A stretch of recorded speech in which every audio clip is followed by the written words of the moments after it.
Hello everyone. तो इस video में हम बात करेंगे फॉर्म्स की। किसी भी HTML पेज में फॉर्म की ज़रूरत कभी भी पड़ सकती है आपको, चाहे सब्सक्राइबर फॉर्म हो जिसमें लोग न्यूज़लेटर के लिए साइन अप करें, चाहे आपका कॉन्टैक्ट अस का फॉर्म हो, चाहे कोई भी ऐसा फॉर्म हो जिसमें आपको यूज़र से इनपुट लेना है, चाहे वो सर्च बटन ही क्यों ना हो, वो भी एक तरीके से फॉर्म है। एक कोई भी कंप्लीट वेबसाइट बनाने के लिए आपको फॉर्म की आवश्यकता होगी ही होगी, क्योंकि कॉन्टैक्ट अस पेज तो होना ही होना चाहिए वेबसाइट में। अगर आप कॉन्टैक्ट ही नहीं कर पाएगा यूज़र आपको किसी भी तरीके से, या उसका कोई क्वेरी या कंसर्न होगा वो आपको बता ही नहीं पाएगा, तो वो वेबसाइट का मतलब क्या बचा, राइट।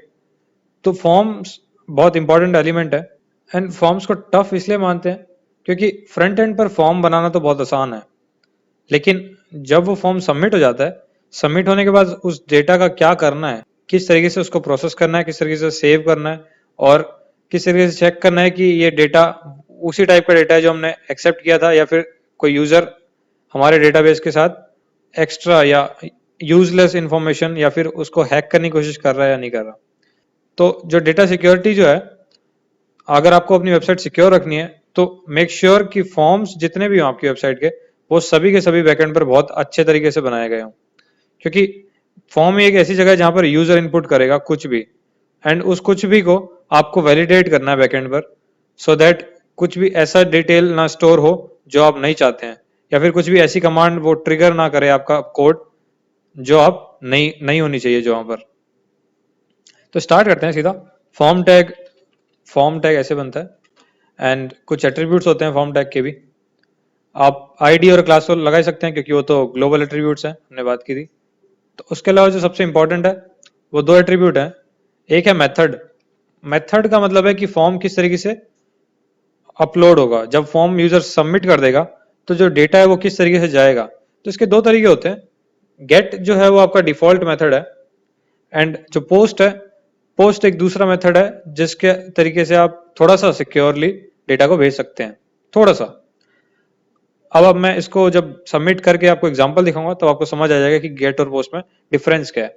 जो गेट जो फॉर्म का टाइप होता है, जब गेट के थ्रू आप सेव कराते हैं या फिर सबमिट कराते हैं फॉर्म को, तो आपका जो डेटा होता है, यानी यूजर के जो भी इनपुट है, वो यूआरएल में ही लिख के जाते हैं। जैसे यहाँ पर 8.html लिखा हुआ है, 8.html लिखा हुआ है, तो यहीं पर आपका यूआरएल बॉक्स में ही आपका फॉर्म का डेटा भी सारा दिख जाएगा। जो पोस्ट है, पोस्ट में वो अलग रिक्वेस्ट के हिसाब से जाता है, HTTP रिक्वेस्ट जाती है, तो उसमें आपका यहाँ पर यूआरएल बॉक्स में कुछ नहीं दिखता। तो अभी हम गेट पे प्रैक्टिस करते हैं। एंड जो सेकंड जो एट्रीब्यूट है सबसे इंपॉर्टेंट फॉर्म का, वो है एक्शन। कि फॉर्म सबमिट होने के बाद कौन सी फाइल उसको प्रोसेस करने वाली है बैकएंड पर।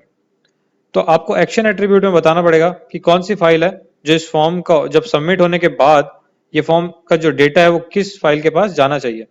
तो हमेशा कोई बैकएंड पर एक प्रोसेस करने वाली फाइल प्रेजेंट होगी जो कि उस डेटा को चेक करेगी कि डेटा सही है कि नहीं, और उसको सिक्योरली प्रोसेस करेगी। तो उस डेटा के लिए आपको बैकएंड में कोई सी प्रोग्रामिंग लैंग्वेज की जरूरत पड़ सकती है, चाहे वो ASP हो, चाहे वो जावा में लिखें आप, चाहे PHP हो। तो मैं सिंप्लिसिटी के लिए, क्योंकि हम आगे PHP भी सीखने वाले हैं, तो मैं अभी form.php लिख रहा हूँ। तो इसका मतलब है कि जब ये फॉर्म सबमिट होगा, यूजर जब भी सबमिट बटन दबाएगा, तो ये फॉर्म का जो डेटा है वो जाएगा form.php पर। तो ये आपके दो एट्रीब्यूट्स हैं जो सबसे इंपॉर्टेंट है।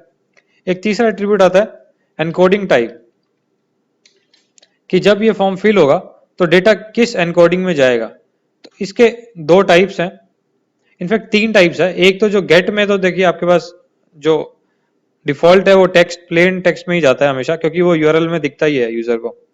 और जो पोस्ट के केस में आपके पास दो और ऑप्शन होते हैं, application slash form URL encoded, और सेकंड है मल्टी पार्ट फॉर्म डेटा।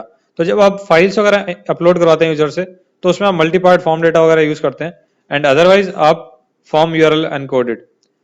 तो इनके बारे में हम पढ़ेंगे जब हम पोस्ट सीखेंगे तभी। अभी मैं इसको कंप्लीट नहीं करूंगा। एंड ये आपका हो गया फॉर्म टैग।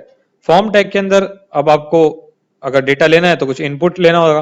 तो इनपुट यूजर से लेने के लिए आपके पास टाइप है इनपुट टाइप। इनपुट टाइप जब आप लेंगे तो इनपुट भी अलग अलग टाइप के ले सकते हैं। एंड एक और चीज कि इनपुट कभी भी पेयर में नहीं आता, इनपुट टैग एक ही बार आता है। जैसे BR टैग और HR टैग थे, तो आप देखेंगे मैंने सिर्फ यहाँ पर इनपुट लिखा और यहाँ पर एक बॉक्स बन गया है जिसमें मैं टाइप कर सकता हूं। तो ये एक इनपुट टैग है। अब इनपुट टैग सबसे इंपॉर्टेंट है क्योंकि मोस्ट ऑफ द जो आपके इनपुट टाइप्स होंगे, कोई सा भी डेटा अगर आप इंपोर्ट करना चाहेंगे तो उसमें इनपुट टैग ही लगेगा। अगर यूजर को कुछ भी फिल करना है फॉर्म में तो इनपुट टैग आपको यूज करना पड़ेगा। एंड इनपुट टैग के बहुत सारे ऑप्शंस हैं, बहुत सारे वेरिएशंस हैं जो कि आपको याद करने पड़ेंगे एंड प्रैक्टिस करने पड़ेंगे कब कौन सा यूज करना है। तो अब हम क्विकली एक एक करके उनके बारे में पढ़ लेते हैं कि इनपुट में क्या क्या वेरिएशंस हमारे पास पॉसिबल है। तो एक इनपुट के लिए सबसे इंपॉर्टेंट जो चीज होती है वो होता है उसका नेम, क्योंकि इस नेम के बिना आप आइडेंटिफाई नहीं कर सकते कि आपका कौन से इनपुट का डेटा है। तो अगर आपको कोई भी टेक्स्ट इन्फॉर्मेशन चाहिए यूजर से, तो आप टेक्स्ट हो या कुछ भी हो, चाहे आपको चेकबॉक्स वगैरह है, चाहे रेडियो बटन्स है, तो वो जितने भी ऑप्शंस हैं उनके लिए सारे फॉर्म्स के पास जो भी एलिमेंट्स हैं उनका एक नेम होना चाहिए। उस नेम से आप बैकएंड पर आप वेरीफाई करेंगे कि इस फील्ड में ये वाला डेटा भरा हुआ था। तो जो जितने भी फील्ड्स हैं उन सब फील्ड्स के अलग अलग नाम होने चाहिए, अदरवाइज आपको पता कैसे चलेगा कि कौन से फील्ड में क्या डेटा था। तो ये जो नेम है ये बहुत इंपॉर्टेंट है। इस नेम को कई बार हम भूल जाते हैं लिखते लिखते, फिर हम देखते हैं कि बैकएंड पे डेटा आ क्यों नहीं रहा। तो ये नेम बहुत इंपॉर्टेंट है। यहाँ पर अगर मैं फर्स्ट देता हूँ नेम, तो ये फर्स्ट नाम से मैं बैकएंड पर इसको चेक कर पाऊंगा कि फर्स्ट जो वेरिएबल है उसमें क्या डेटा था। ठीक है, अब इसका मैं टाइप दे सकता हूँ कि किस टाइप का डेटा है। टाइप आपके पास देखिए बहुत सारे ऑप्शंस हैं। टाइप के कुछ ऑप्शन ऐसे भी हैं जो अभी तक पूरे सारे ब्राउजर्स में कंपेटेबल नहीं है। तो हम एक एक करके सबको डिस्कस करेंगे। आप देख रहे हैं कि मुझे ब्रैकेट्स में कितने सारे ऑप्शन दिखाए हैं। Button, checkbox, colour, date, date time, email, files, hidden, image, month, number, password, radio, range, reset, search, submit, telephone, text, time, URL और वीक। इतने सारे ऑप्शंस हैं कि आप प्रैक्टिस करने के लिए आपको पूरा एक दिन चाहिए हो सकता है। तो हम एक एक करके स्टार्ट करते हैं।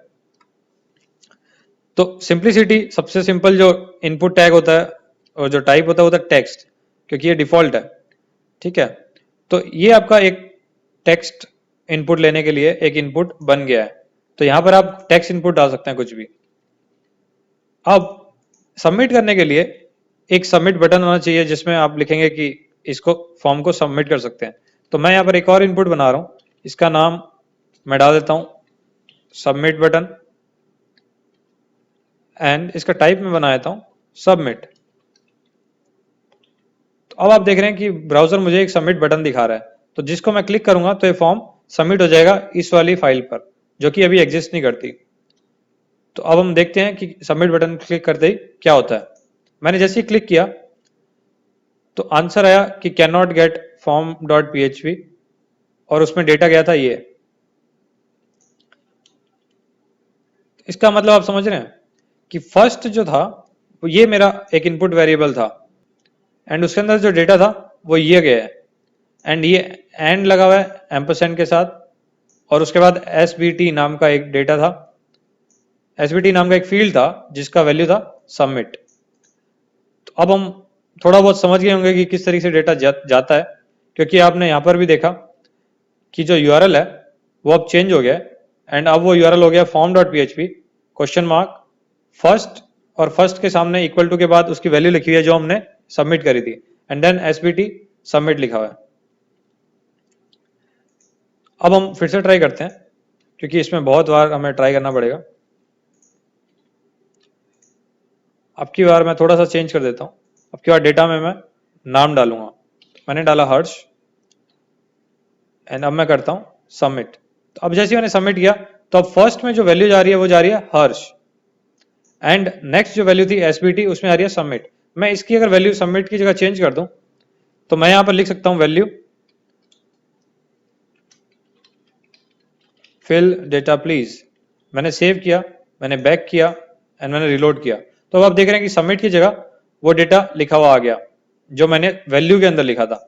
वैल्यू एट्रीब्यूट वो होता है जो किसी भी डेटा को डिफाइन कर देता है, किसी भी इनपुट वाले डेटा को डिफाइन कर देता है कि उसकी वैल्यू ये होगी।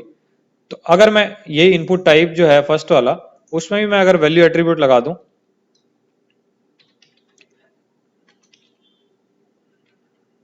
तो आप देख रहे हैं कि जब मेरा फॉर्म लोड हुआ तो पहले से उसमें हेलो वैल्यू भरी हुई है, तो मैं उसको चेंज कर सकता हूँ, हेलो वर्ल्ड कर सकता हूँ इसको, एंड देन मैं इसको भेज सकता हूँ। तो अब आप देखेंगे कि फर्स्ट जो मेरा इनपुट फील्ड था उसकी वैल्यू वही है हेलो प्लस वर्ल्ड।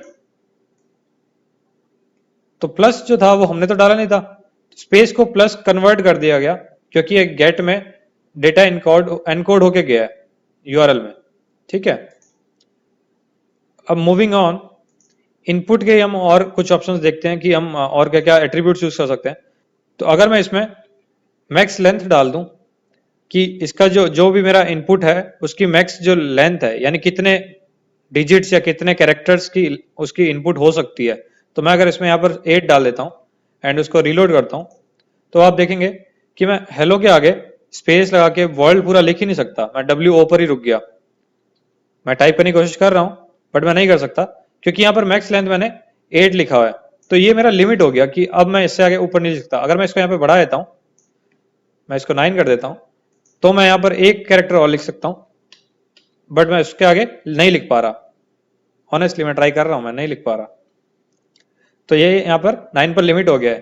तो आप काउंट कर सकते हैं कि 5 हेलो के हुए, फिर एक स्पेस है एंड उसके बाद WOR, तो टोटल 5 + 1 + 3 9 हो गया एंड दैट्स इट। ये इसकी लिमिट है। तो अगर आप सोचिए कि आपको 10 डिजिट का फोन नंबर इनपुट करना है यूजर से, या फिर कोई 6 डिजिट का रोल नंबर इनपुट करना है, तो आप उसको लिमिट कर सकते हैं भाई 6 से ज्यादा इनपुट देने ही नहीं है। तो अगर मैं इसको रीलोड करूं एंड फिर मैं ट्राई करूं कुछ भी टाइप करने का, तो बस मैं इतना ही लिख सकता हूं, मैं 6 से ऊपर जा ही नहीं सकता। तो ये एक बहुत बढ़िया कंट्रोलिंग फैक्टर है कि आपको कितना इनपुट चाहिए। इससे जब हम सबमिट कर देंगे फॉर्म को तो उस वैल्यू पर कोई फर्क नहीं पड़ेगा, वो एग्जैक्टली उतनी 6 वाली एज इट इज चली जाएगी, बट हमने यूजर के लिए यहाँ पर लिमिट लगा दी। तो इसी तरीके से और टाइप्स हैं हमारे पास, और बहुत सारा इसमें आपके पास एक्सप्लोर करने को है। तो जितने मैं यहाँ पर पॉसिबल हो सकते हैं मैं कवर कराऊंगा, अदरवाइज आपको जब उनका जरूरत पड़े तब आपको गूगल करके सीखना पड़ सकता है। तो टाइप में हम और टाइप देखते हैं। मैंने टाइप को नंबर कर दिया कि अब जो इनपुट का टाइप है वो टेक्स्ट ना हो गए सिर्फ नंबर्स। तो यहाँ पर कोई अल्फाबेट टाइप नहीं कर सकता। अब मैं ये नहीं लिख पा रहा हूँ, इनमें से कुछ भी चूज नहीं कर पा रहा हूँ। अगर मैं डिजिट्स टाइप करता हूँ तो मैं कर सकता हूँ, अदरवाइज मैं कर ही नहीं पा रहा। मैं सिर्फ डिजिट्स कर पा रहा हूँ एंड कैरेक्टर्स अलाउड ही नहीं है। मैं टाइप कर रहा हूँ बट कुछ भी नहीं टाइप हो रहा है। तो इसका मतलब है कि यहाँ पर सिर्फ नंबर ही मैं इनपुट कर पाऊंगा, यानी डिजिट्स कर पाऊंगा। तो अब आप देखेंगे जब मैं माउस यहाँ पर लेके जा रहा हूँ तो यहाँ पर ऑप्शन आ गया है अप एंड डाउन का। तो अगर मैं इसको अप करता हूँ तो अपने आप एक एक बढ़ा रहा है, अगर मैं इसको डाउन करता हूँ तो ये अपने आप नेगेटिव भी जाना शुरू हो गया। तो इसके लिए जो नंबर इनपुट फील्ड्स होते हैं इनके लिए हमारे पास आप देखेंगे कि मैक्स लेंथ तो काम नहीं कर रहा है। जब मैंने 6 से ज्यादा इनपुट डाला नंबर का तो वो जा रहा है, तो इसका मतलब नंबर्स पर मैक्स लेंथ काम नहीं करेगा, वो आपके सिर्फ टेक्स्ट पे करता है। तो नंबर अगर टाइप है आपका इनपुट का, तो तब वो आपके पास उसको लिमिट करने के लिए ऑप्शन है मिन, यानी मिनिमम उसका कितना वैल्यू जाना चाहिए। अगर मैं इसको 4 लिख देता हूं एंड मैक्स अगर मैं इसको 16 लिख देता हूं, तो आप देखें ब्राउजर में मेरा जो इनपुट का साइज था वो छोटा हो गया। तो अब अगर मैं इसमें इनपुट मान लीजिए 0 कर देता हूं, जो कि मेरे मिनिमम 4 से कम है, तो ये सही नहीं है। अगर अब मैं इसको सबमिट करता हूं तो अब देखिए मेरे को ब्राउजर दिखा रहा है कि value must be greater than और इक्वल टू 4, यानी 4 से मिनिमम 4 होना चाहिए या फिर उससे बड़ा होना चाहिए। अगर मैं इसको 15 डालता हूं तब कोई इश्यू नहीं है, आप देख रहे हैं कि 15 यहाँ पर सबमिट हो गया। बट अगर मैं इसमें यही 150 डालता हूं तब ये बोलेगा कि value must be less than और इक्वल टू 16, यानी 16 से ऊपर नहीं डाल सकता और 4 से कम नहीं डाल सकता। तो ये आपने नंबर पे लिमिट लगा दी। अब जैसे मैं यहाँ पर इसको बढ़ा रहा हूं तो अभी बढ़ तो ये रहा ही नहीं है, 150 से सीधा 16 आ गया। अब ये एक एक माइनस हो रहा है, आप देख रहे हैं एक एक माइनस हो रहा है। बट अब मैं 4 से नीचे जा रहा हूं तो 4 से नीचे मैं जा नहीं पा रहा क्योंकि 4 मिनिमम यहाँ पे सेट किया हुआ है। तो आपने देखा एक एक करके कम हो रहा है। यही अगर मुझे दो दो कम करने होते तो यहाँ पर एक और मैं एट्रीब्यूट यूज कर सकता हूँ जिसका नाम है स्टेप। स्टेप अगर मैं इसको फिक्स कर दूं कि मुझे इंक्रीमेंट जो था या डिक्रीमेंट जो था वो मुझे 2 का चाहिए, तो अब एक ही क्लिक में सीधे सीधे दो दो बार बढ़ेगा ये। 4 से 6 हो गया, 6 से सीधा 8 हो गया, 8 से 10। तो मुझे एक क्लिक में ही दो दो का स्टेप अप मिल रहा है। अगर यही मैं डाउन करूंगा तो सीधा दो दो कम हो रहे हैं। तो इसको यहां पर अगर मैं मान लीजिए 5 कर देता हूं एंड अब मैं इसको फिर से ट्राई करता हूँ। मैंने 1 डाला तो 1 वैल्यू तो सही नहीं है। अब तो 1 पे क्लिक करते ही 1 को दोबारा अप करते ही सीधा 4 आ गया, क्योंकि 4 तो मिनिमम था ही था। अब 4 को जैसे ही मैं एक बार इसको क्लिक करूंगा बढ़ाने के लिए, तब आप देखेंगे कि ये सीधा 9 पर जाएगा। एक ही क्लिक में सीधा 9 एंड उसके बाद 14 एंड उसके ऊपर जाएगा ही नहीं, क्योंकि 5 बढ़ाएगा ये करने पर, बट हमारा मैक्स ही 16 है, तो ये उससे ऊपर नहीं जा सकता। तो इस तरीके से आप स्टेप वाला एट्रीब्यूट यूज कर सकते हैं। एंड ये नंबर्स में मिन और मैक्स आपका आपने देख लिया किस तरीके से लिमिट लगा सकते हैं। तो अब हम वापस से इसको टेक्स्ट करते हैं एंड कुछ और प्रॉपर्टीज फिर से पढ़ते हैं। तो ये आपका इनपुट टाइप अब टेक्स्ट हो गया एंड हेलो उसका वैल्यू है, बट ये आपको हेलो वैल्यू नहीं दिखाना है, अदरवाइज यूजर को इसको डिलीट करना पड़ेगा हर बार। तो मैं कुछ ऐसा चाहता हूं कि जब तक यूजर ने कर्सर ना लाया यहाँ पर, तब तक उसमें वैल्यू वो हेलो दिखे, और जैसे ही वो टाइप करना शुरू करे तो वैल्यू हट जाए। तो मैं उसको सिर्फ एक हिंट देना चाहता हूँ कि इस फील्ड में लिखना क्या है। तो उसके लिए वैल्यू की जगह word I will use is place holder. तो मैं प्लेस होल्डर यूज करूंगा, जिसमें आप देख रहे हैं कि थोड़ा हल्का कलर का मेरे को येलो, सॉरी थोड़ा हल्का कलर का मुझे हेलो लिखा हुआ दिख रहा है। तो इसका मतलब है कि जैसे ही मैं यहाँ पर टाइप करना शुरू करूंगा तो हेलो के ऊपर ही मैं सीधा लिख रहा हूँ। तो जैसे ही मैं कुछ लिखूंगा हेलो पूरा गायब हो जाएगा। अदरवाइज मुझे यहाँ पर सैंपल दिख रहा है कि हेलो टाइप का कुछ लिखना है। अगर मैं यहीं पे लिख दूं एंटर योर नेम, तो अब आप देख रहे हैं कि एंटर योर नेम लिखा हुआ है। इसका मतलब ये नहीं है कि यूजर को एंटर योर नेम डिलीट करना पड़ेगा पहले, मैं डायरेक्टली यहाँ पर अपना नाम लिख सकता हूँ। तो मेरे को देखते ही ये चीज पता चल गई कि भाई मुझे इस फील्ड के अंदर क्या टाइप करना था। ऐसे ही आप अलग अलग प्लेस होल्डर यूज कर सकते हैं सो दैट यूजर को इजी रहे फिल करते टाइम। और इसी वैल्यू को मैं यहाँ पर जो सबमिट वाला वैल्यू है, मैं यहाँ पर इसको सबमिट ही रहने देता हूँ। तो ये आप देख रहे हैं कि एक इनपुट फील्ड रेडी है। अब इसी इनपुट को मान लीजिए आपको यूजर को सिर्फ दिखाना है, उससे इनपुट नहीं लेना, तो मैं क्या कर सकता हूँ यहाँ पर, मैं इसको रीड ओनली बना सकता हूँ। तो रीड ओनली जैसे आप एट्रीब्यूट डालेंगे तो ये जो आपका फील्ड है ये रीड ओनली हो जाएगा। इसका मतलब है कि यूजर इसमें आप इनपुट कुछ नहीं कर सकता। अब मैं अगर इस पर क्लिक करके टाइप करना चाहूँ तो मैं नहीं कर सकता, ये सिर्फ मैं रीड कर सकता हूँ। तो ऐसे वाले जो केसेस होते हैं रीड ओनली वाले, वो तब होते हैं कि मान लीजिए यूजर ने पहले से कुछ डेटा डाल रखा था, for example email address, and अब यूजर उसको चेंज करना चाहता है, तो आप उसको यूजर को दिखा सकते हैं कि इस फॉर्म में ईमेल फिल करा हुआ है, बट वो रीड ओनली है। आप उसको एडिट नहीं करने देना चाहते, सिर्फ उसको दिखाना चाहते हैं। तो मैं यहाँ पर इसको वैल्यू मान लीजिए उसका नाम ऑलरेडी लिख सकता हूँ कि हर्ष का नाम है, बट वो रीड ओनली है। तो अब मैं जैसे ही रीलोड करूंगा तो हर्ष यहाँ लिखा तो है, बट मैं इसको किसके साथ कुछ कर नहीं सकता, मैं सिर्फ सेलेक्ट कर सकता हूँ, मैं एडिट वगैरह कुछ नहीं कर सकता, एडिट या डिलीट कुछ नहीं कर सकता। तो ये रीड ओनली एट्रीब्यूट है। अगर मैं इसको डिसेबल कर दूं, डिसेबल्ड, तो डिसेबल्ड वाला केस रीड ओनली से थोड़ा सा डिफरेंट है। रीड ओनली में जब आप सबमिट करेंगे तो इसको एक एग्जांपल के साथ ही देखते हैं। अभी जैसे डिसेबल्ड है फॉर्म और मैंने सबमिट किया, तो आप देख रहे हैं कि फॉर्म डॉट पीएचपी में सिर्फ सबमिट वाली चीज गई है, यानी नेम जो था वो गया ही नहीं।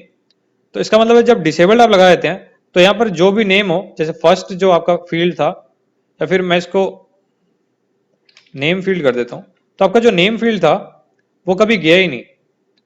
तो डिसेबल करने से आपको ये पता चलता है कि आपका जो फील्ड है वो जाएगा ही नहीं, कभी फॉर्म सबमिट होएगा ही नहीं वो चीज। तो और जितने भी इनपुट्स हैं वो सारे हो जाएंगे, तो आपका नेम फील्ड वाला नहीं होएगा क्योंकि वो डिसेबल था। अब इसी को अगर मैं रीड ओनली कर दूं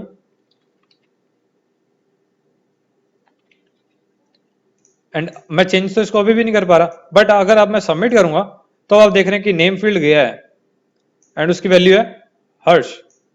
तो ये छोटा सा डिफरेंस है रीड ओनली और डिसेबल्ड में।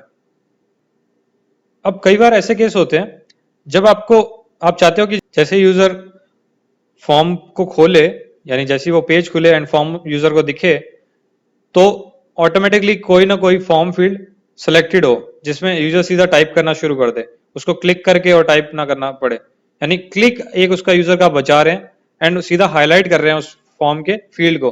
तो उसके लिए आपके पास जो एट्रीब्यूट है वो एट्रीब्यूट आप यूज कर सकते हैं ऑटो फोकस। तो जब आपका पेज लोड होगा, बाय डिफॉल्ट लोड होते ही आपका, अब देखिए ये ऑलरेडी मेरा ब्लू कलर में दिखा रहा है टेक्स्ट बॉक्स, तो इसका मतलब है कि ऑलरेडी फोकस में है, मुझे सीधा टाइप करना शुरू करना है। अगर मैं इसको हटा देता और तब मैं लोड करता तब आप देख रहे हैं कि यहाँ पर ब्लू ब्लू जो बॉर्डर था वो नहीं है टेक्स्ट बॉक्स के ऊपर, मुझे क्लिक करना पड़ता एंड तब जाके मैं उसको एडिट कर पा रहा था। तो ये एक छोटा सा एक्सेसिबिलिटी फीचर है बट यूजर्स को बहुत हेल्प कर सकता है। तो मैं यहाँ पर ऑटो फोकस रख देता हूँ एंड अब जब भी कोई पेज मेरा लोड करेगा तो पहले से ही सीधा उसको सीधा टाइप करना होगा, उसको यहाँ पर क्लिक नहीं करना पड़ेगा इसके अंदर। तो ये एक डिफरेंस है ऑटो फोकस और नॉन ऑटो फोकस के लिए। अब ऑटो फोकस की तरह एक और चीज है auto complete. Auto complete functionality होती है ब्राउजर्स। क्या होता है कि जब आप एक फॉर्म सबमिट करते हैं तो ब्राउजर्स याद कर लेते हैं कि वैल्यू क्या डाली थी यूजर ने पहले इसी टाइप के फील्ड में।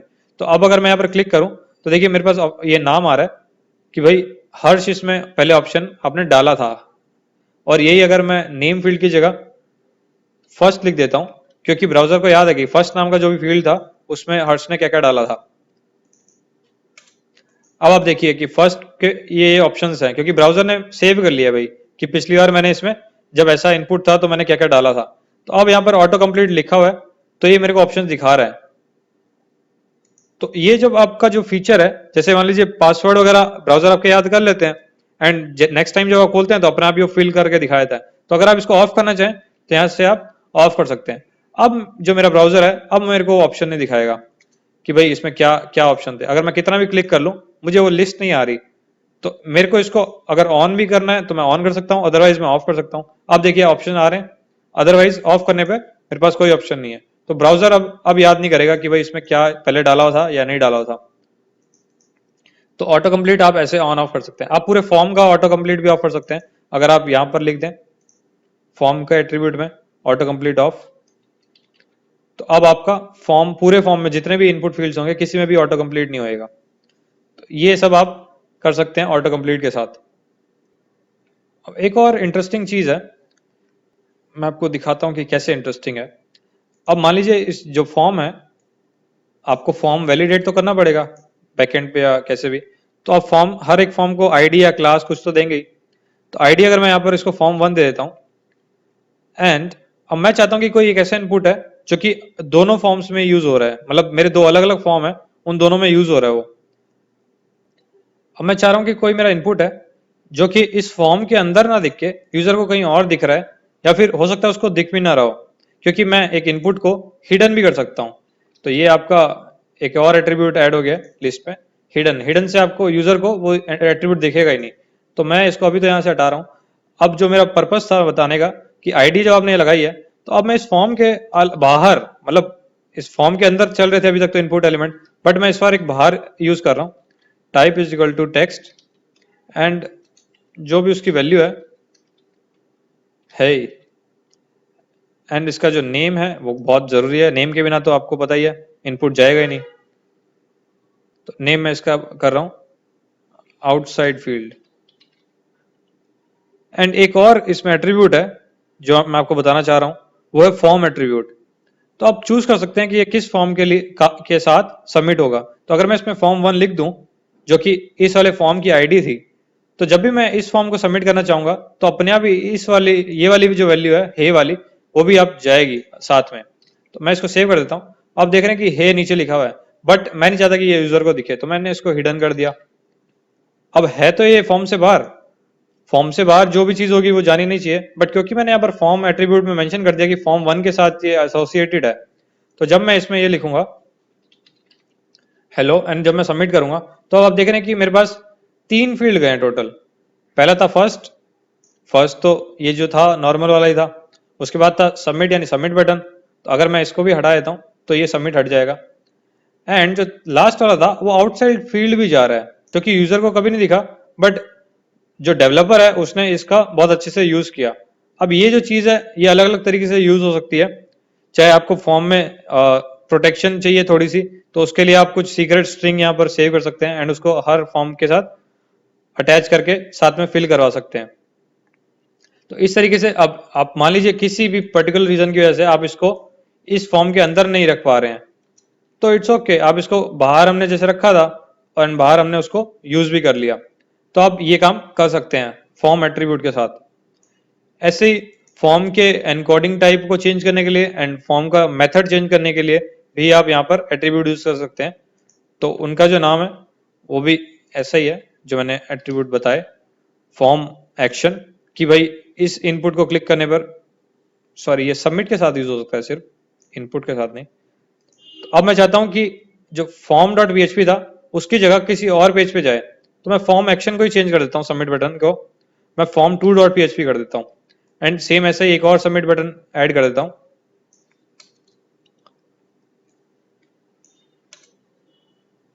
एंड इसका वैल्यू मैं रख रहा हूं सबमिट टू फॉर्म 2। अब आप देखेंगे कि अब मेरे पास दो सबमिट बटन आ गए हैं। अगर मैं इससे सबमिट करूंगा फॉर्म 2 से, तो मेरा जो फॉर्म भरेगा वो जाएगा फॉर्म 2 डॉट php पे। अगर मैं इस वाले सबमिट बटन को यूज करूंगा तो मेरा बाय डिफॉल्ट वाला, सॉरी मुझे ये डिलीट करना पड़ेगा, तो अब ये मेरा बाय डिफॉल्ट वाला फॉर्म सबमिट होगा। तो अब हम चेक कर लेते हैं इसको एक बार कि ये काम कर रहा है कि नहीं। सबमिट टू फॉर्म 2 मैंने क्लिक किया, एंड अब आप देख रहे हैं कि ये फॉर्म 2 डॉट php पर जा रहा है। यहां पर भी आप यूआरएल में देखेंगे तो फॉर्म 2 डॉट php लिखा हुआ है, form 2 dot php, and back गए। अब की बार मैं नॉर्मल वाला सबमिट बटन क्लिक कर रहा हूं, तो अब ये आपका जो डेटा जा रहा था फॉर्म डॉट php पर ही जा रहा है। तो ये बहुत यूजफुल एट्रीब्यूट है। कई बार ऐसा होता है कि यूजर ने एक ही जगह पर, मैं इसका लाइव एग्जांपल देता हूं। मान लीजिए आपका एक वेबसाइट का पेज है जहां पर आप यूजर से कलेक्ट कर रहे हैं कि होटल बुकिंग करवानी है उसको, एंड कितने रूम्स एंड कितने गेस्ट टोटल वो आने वाले हैं, एंड उसने डेट भी इनपुट कर दिया है। बट अब जो लास्ट ऑप्शन जो चूज करना चाह रहा है वो है कि कौन सी सिटी में उसको होटल चाहिए। तो उस होटल के लिए आपने date, number of rooms, number of guest तो आपने एक ही जगह पर इनपुट ले लिया, बट लास्ट ऑप्शन में आप उसको दिखा सकते हैं कि 4 बटन है जिनमें 4 सिटीज के नाम लिखे हुए हैं, जैसे दिल्ली, गोवा, मुंबई एंड कोलकाता।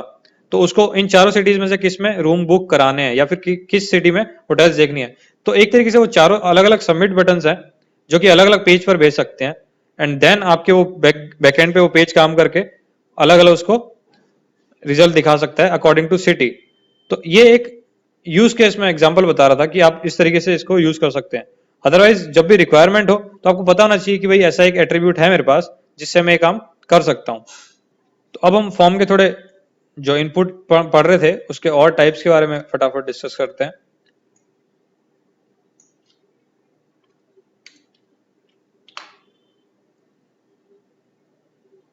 मैं प्लेस होल्डर वैल्यू हटा देता हूं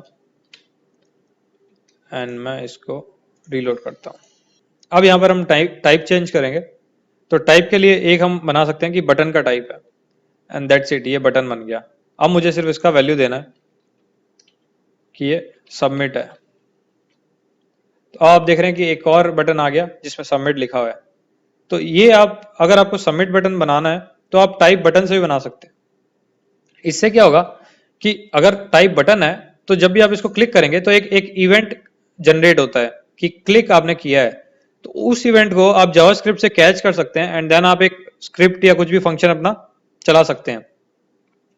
जैसे आपने देखा होगा कि कुछ साइट्स पे ऐसे बटन होते हैं कि जहां पर आप क्लिक करेंगे एंड एक पॉपअप सा खुल के आ जाता है, या फिर कुछ अलग सा एक इमेज लोड हो जाती है पॉपअप के अंदर।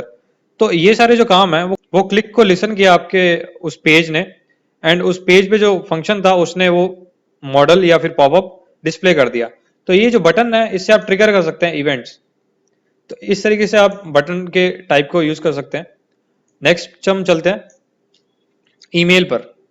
तो टाइप आपने टेक्स्ट अभी तक सबमिट किया था, बट अब मैंने इसका टाइप ईमेल कर दिया। तो अब अगर मैं इसको सबमिट करूंगा तो आप देख रहे हैं कि मुझे ब्राउजर बोल रहा है कि @ होना चाहिए भाई ईमेल एड्रेस में। तो इसका जो नाम था,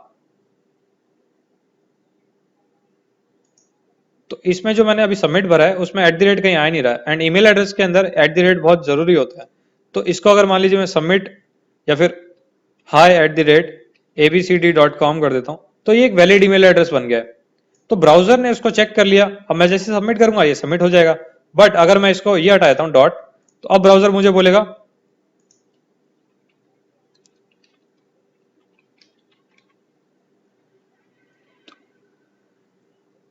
तो ये एक वैलिड ईमेल एड्रेस है। अब तो ब्राउजर अब चेक करेगा तो वो बोलेगा कि हाँ @ है और इसका टाइप ईमेल था, तो क्यों ना यूजर इसको सबमिट कर दे। तो अब मैं इसको सबमिट करूंगा तो ये आप देख रहे हैं कि मेरे को ये डेटा फॉर्म में चला गया।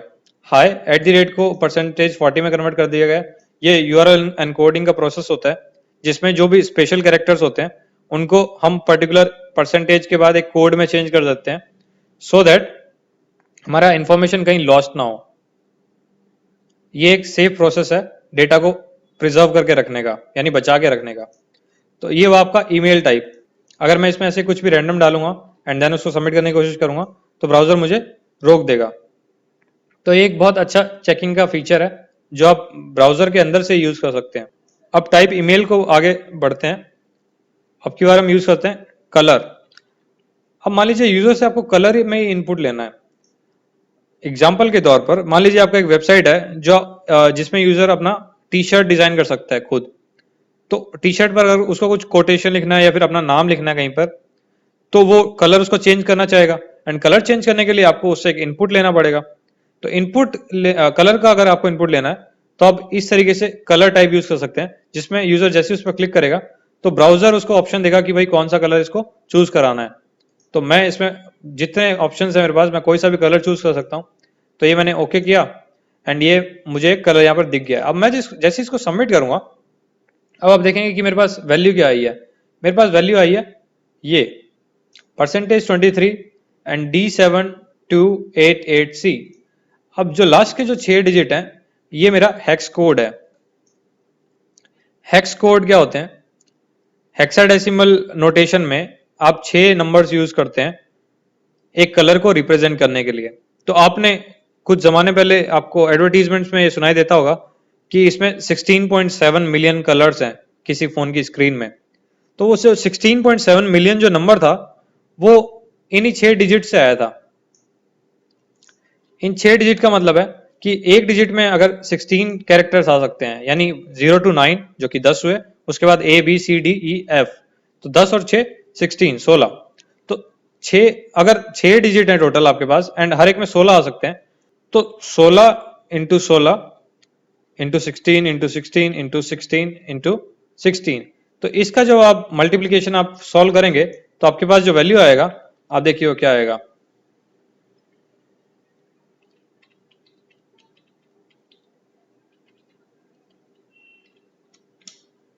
ये आपका फाइनल वैल्यू आता है जब आप 16 को 6 टाइम्स मल्टीप्लाई करते हैं 16 से। तो ये जो आपका नंबर है ये है 16.7 मिलियन। तो आपके पास टोटल जो कलर्स हैं जो ब्राउजर में दिखाने के वो 16.7 मिलियन कलर्स अवेलेबल हैं। मिलियन का मतलब होता है 10 लाख। तो आप इसको अगर कन्वर्ट करेंगे तो ये 16.7 मिलियन आएगा। तो ये आपका कलर का नोटेशन है जो हम यूज करते हैं वेब ब्राउजर्स में। पूरे वेब डिजाइन में आपको हेक्स कोड बहुत जगह दिखने को मिलेंगे, तो बी प्रिपेयर्ड फॉर इट। मैं इसको डिलीट कर रहा हूँ एंड अब हम वापस चलते हैं। एक और छोटा सा एग्जांपल लेते हैं कि ये क्या मतलब क्या है इसका हेक्स कोड का, आपको थोड़ा सा पता चल जाए। हालांकि हम CSS में बहुत अच्छे से पढ़ेंगे because CSS is all about colours. मतलब आपको कलर्स वगैरह तो चेंज करने ही पड़ेंगे ना, हर एक चीज ब्लैक में थोड़ी दिखाओगे। तो एक काम करते हैं, मैं इनपुट इस वाले इनपुट के अंदर ही थोड़ा सा स्टाइलिंग कर देता हूँ, स्टाइल टैग लगाता हूँ एंड मैं लिख रहा हूँ इसमें कलर हमें कौन सा यूज करना है। किसी को याद है क्या कि ये कौन सा कलर था?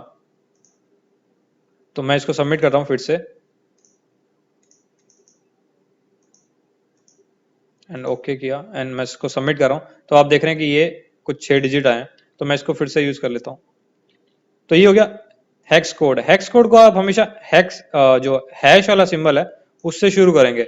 हैश आपके 3 वाले जो इनपुट डिजिट है उसके साथ होता है। तो आप शिफ्ट 3 दबाएंगे तो आपका हैश आ जाएगा।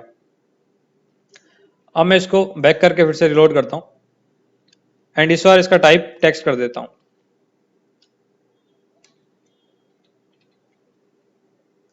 एंड अब मैंने इसको किया रीलोड। तो आप देख रहे हैं कि मेरा जो टेक्स्ट है मैं जो भी टाइप कर रहा हूं वो उसी कलर में आ रहा है जो मैंने इसको कलर ये दिया था।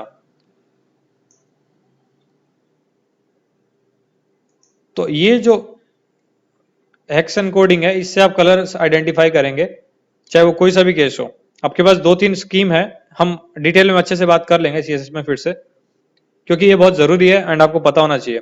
तो अभी हमने कलर को जो इनपुट टाइप था हमने वो यूज करना सीख लिया। अब आगे बढ़ते हैं। कलर के बाद हम नेक्स्ट बात करेंगे URL की। तो अगर आपको इनपुट में URL चाहिए तो आप एक URL भी ले सकते हैं। इतना फ्लेक्सिबल है आपका HTML पेज। एंड ब्राउजर भी। तो अगर आप यहाँ पर कुछ भी एबीसीडी लिखेंगे एंड देन उसको सबमिट करने की कोशिश करेंगे, तो अब आपका ब्राउजर कह रहा है कि प्लीज एंटर ए यूआरएल। अब आपको पता है कि यूआरएल कैसा शुरू होता है एंड कैसा दिखता है। हमने पुराने वीडियोस में, दिल्ली वर्कशॉप में इस चीज को कई जगह डिस्कस किया है। तो जो यूआरएल है वो हमेशा एचटीटीपी या एचटीटीपीएस से शुरू होगा एंड देन उसमें कुछ आएगा एंड देन आप सबमिट करेंगे। तो आप देख रहे हैं कि ये सबमिट हो गया। तो ये एक वैलिड यूआरएल है। हालांकि जो यूआरएल है उसमें एक डोमेन नेम वगैरह होता है, तो आप एक्चुअल में ये चीज लिख के फिर आप उसको सबमिट कर सकते हैं। तो अब आप देख रहे हैं कि मेरे पास ये वैल्यू रिसीव होएगी।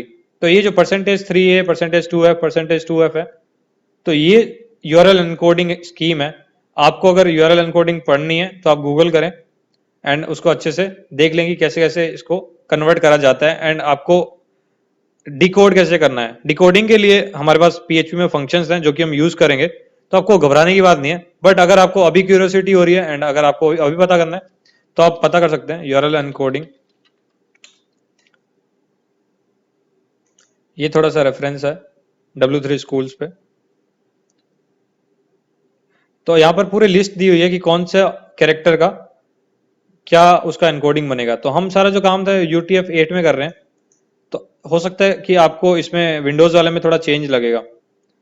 तो आप चेक कर सकते हैं कि हमारा अब जैसे हैश कोड था ना, हैश टैग था, कॉलन, यहाँ पर एक कॉलन था, तो 3A आप देखेंगे किसका है, 3A कॉलन का है, तो कॉलन 3A बन गया। अब नेक्स्ट आप देखेंगे कि 2F का मतलब क्या है, तो 2F के लिए आप यहां देखेंगे 2F का मतलब है, 2F का मतलब है स्लैश। तो इस तरीके से आप डिकोड और एनकोड कर सकते हैं सो दैट आपका जो इन्फॉर्मेशन है वो कहीं पे भी वेस्ट ना जाए। अब मान लीजिए मैं कुछ इस टाइप का एग्जांपल आपको सबमिट करके दिखा देता हूं। इस बार मैं ये डाल देता हूं एक्सक्लेमेशन मार्क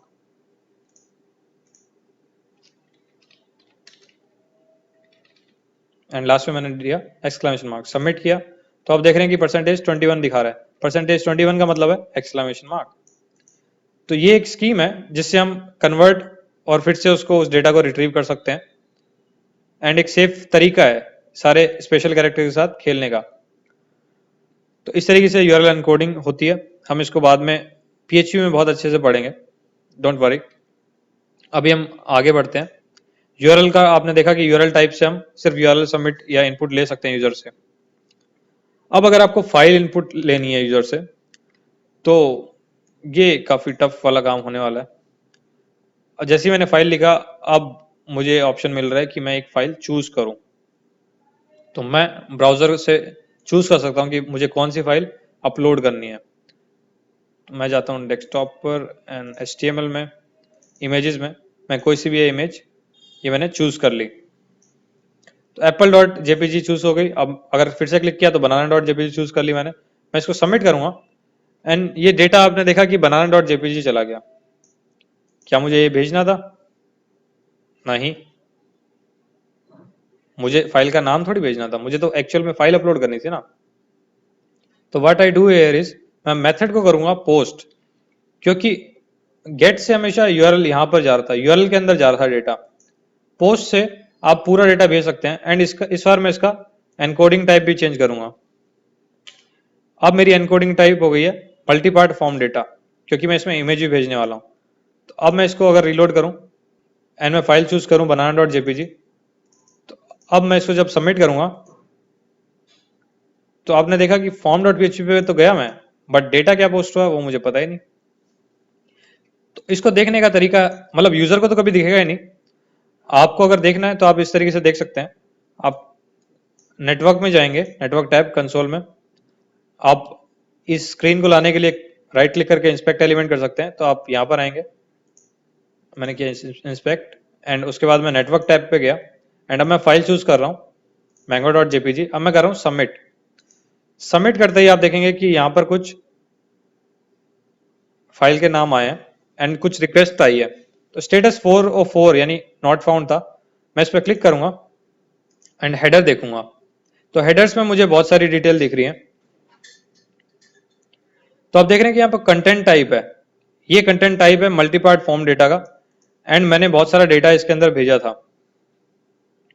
तो ये अगर यहाँ पर एक बैकएंड में स्क्रिप्ट चल रही होती मेरी form.php, तो वो सारा डेटा रीड करती एंड आपकी इमेज अपलोड हो जाती।